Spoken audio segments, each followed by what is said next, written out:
안녕하세요. 원성도 TV를 찾아주셔서 감사합니다. 오늘은 만주 이야기 두 번째 만주와 상고대 이야기를 해보겠습니다. 여기서 말하는 상고대란 단군조선이 세워지기 이전인 즉 BC 2333년 이전의 시대를 상고대로 보았습니다. 앞에 만주 이야기 1에서 만주의 개요와 또 이것이 고조선의 역사와 맞물릴 것 같은 이야기를 언급했어요. 여기에서 고조선은 주전 2333년에 건국된 단군조선을 말합니다. 이 단군조선의 끝은 정확히는 알 수 없으나 기원전 2, 3세기경 즉 진시황이 전국을 평정하고 진나라를 세우던 그때에 고대 부여국의 시작으로 단군조선이 마지막의 시기가 되었을 것이라 이렇게 보고 있는 것입니다.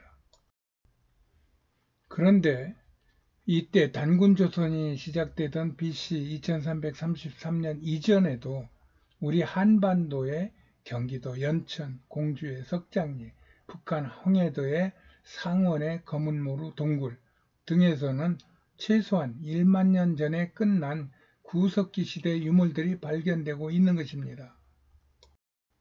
이렇게 우리나라 한반도와 또 한반도 부근인 이 만주 지역에서 단군조선 이전에 2333년 이전보다 훨씬 앞서는 그러한 유물들이 발견된다면 이것은 4대 문명이 대체로 기원전 2500년경인데 그 이전 것들이기 때문에 그러면은 인류 문명의 시작은 4대 문명으로부터 시작되는 게 아니라 이쪽 한반도 주변의 이쪽에서 있었던 문명이 더 먼저다 하는 이런 얘기가 되는 것입니다.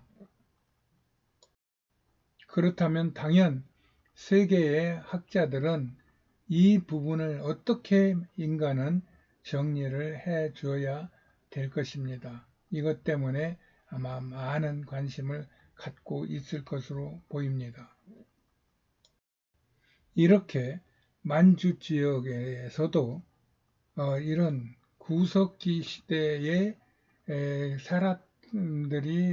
살았을 사람들이 많이 있었다는 것을 의심할 수가 없는 것입니다. 그것은 앞에 홍산에 대해서 이야기할 때 이야기를 했습니다. 그리고 그들은 저 알타이 지역에서 시작한 인류 최초의 유목민 집단이었을 것으로 보입니다. 그리고 그들이 이쪽 만주 지역에 와서 터를 잡고 동쪽으로 나가면 동해로 발전하여 해양 세력이 키워졌을 것이고 남쪽으로 내려가면서 농사 기술을 터득했을 것이라고 보이는 것입니다. 비록 그곳들에서 발견되는 집단적인 유물과 유적들은 기록은 없어요. 그렇지만 그럼에도 불구하고 그 지역에 살던 사람들의 특성들이 그런 유물과 유적에 고스란히 남아 있다는 것입니다. 이런 것들을 근거로 하여 머릿속에 상상을 해보는 것입니다. 이것은 중국에도 큰 이슈가 됩니다. 왜냐하면 지금 이런 것들이 발견되는 곳이 한반도보다는 우리가 지금 이야기하고 있는 만주 지역에서 주로 발견되고 있고 그 만주 지역의 대부분의 땅은 지금은 중국 땅이기 때문에 그렇습니다.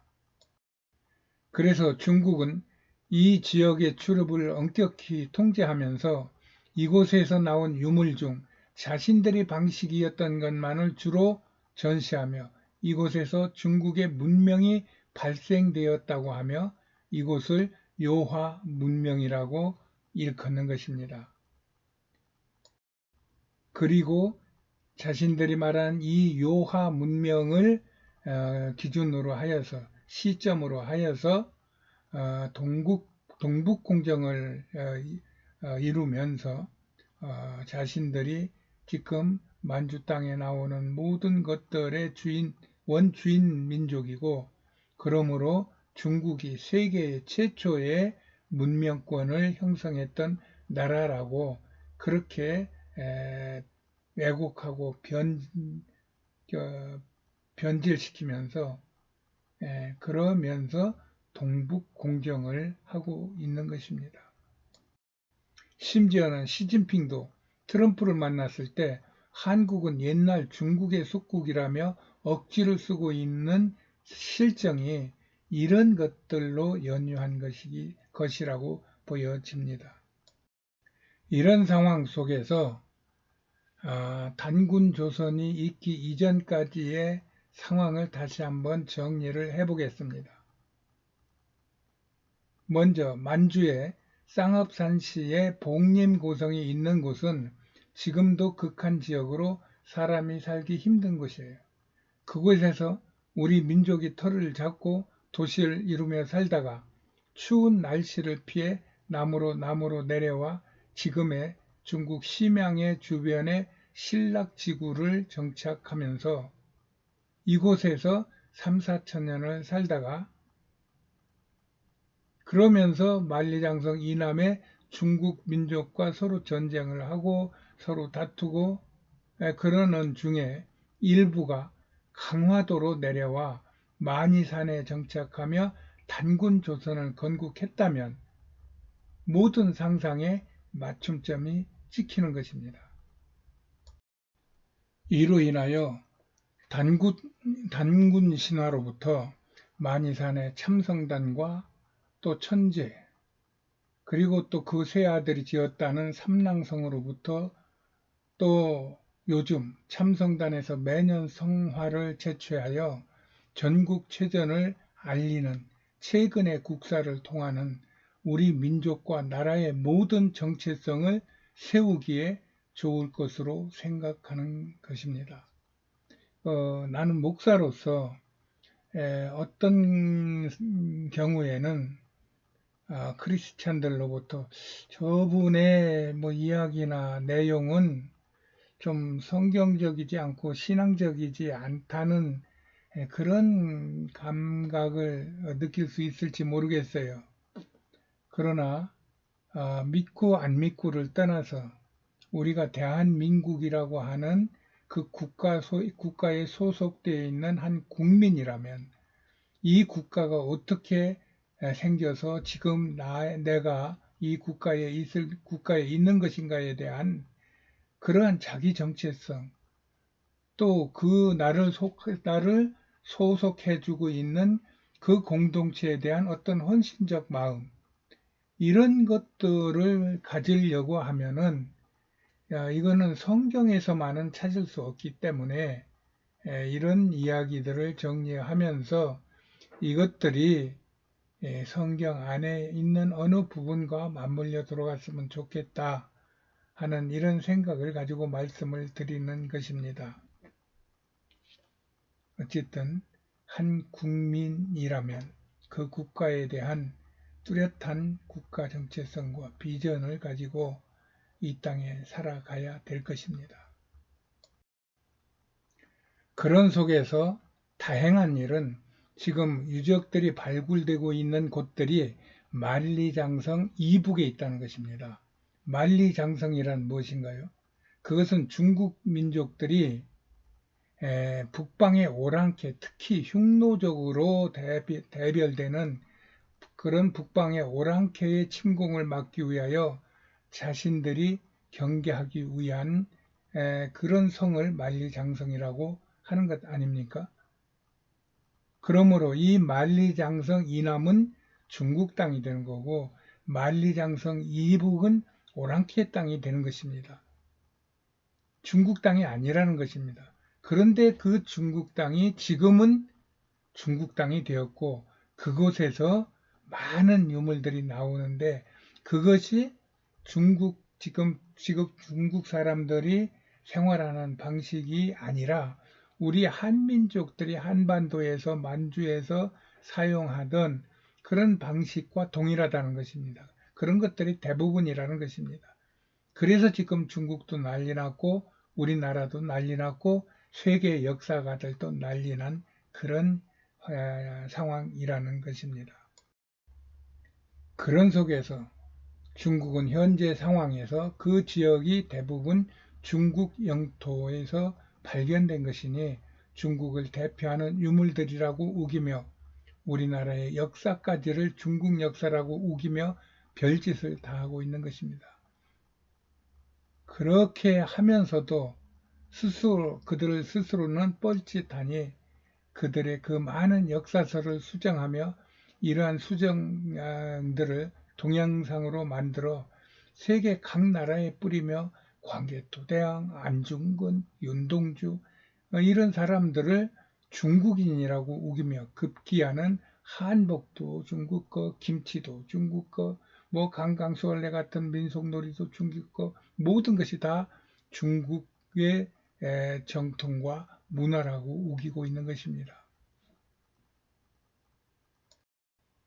그러나 이런 중국의 그런 행위들은 그 이치나 역사에 맞지 않는 억지인 것입니다. 진실은 언젠가는 드러나게 돼 있습니다. 나는 이런 생각을 하면서 중국은 반드시 무너지고 각 민족 자치주들은 독립할 것으로 믿어요. 그들은 그것을 막기 위하여 다민족 통일국가라는 새로운 국가론을 펴면서 이런 것들을 막아내려고 하지만 반드시 뚝이 터지듯이 터질 날이 올 것입니다. 그래서 나는 우리나라의 역사와 그 뻗어가는 기운을 이런 역사의 틀에서 보며 자신을 갖고 있는 것입니다. 예전에 내가 선교사 초기에 대기업의 주재원들에게 들은 말입니다. 자신들이 비즈니스를 하러 그 현지 주민들과 만나면 불가리아인들이지 동양인들 중에 중국인들은 다 움켜잡고 뺏으려 하고 있고 일본인들은 확실히 계산하여 투자하고 하는 자는 반드시 투자하여 그 투자금에 합당한 이문을 내어가고 한국은 계산 없이 그저 주는 것 같은 느낌이 들어 좋아한다는 이야기를 들은 적이 있습니다. 이때 내게 생각난 것이 단군조선의 건국 이념인 홍익인간이 떠올랐습니다. 그리고 그 사건은 내게 오랜 동안 지금까지 큰 생각의 기준점으로 작용을 하고 있어요. 그런데 20여 년이 지난 지금 우리나라는 일본, 중국이 부러워할 만한 외적 부흥이 이루어졌습니다. 이래서 글로서라도 이런 감정을 나누고 싶어 이런 포스팅을 하는 것입니다.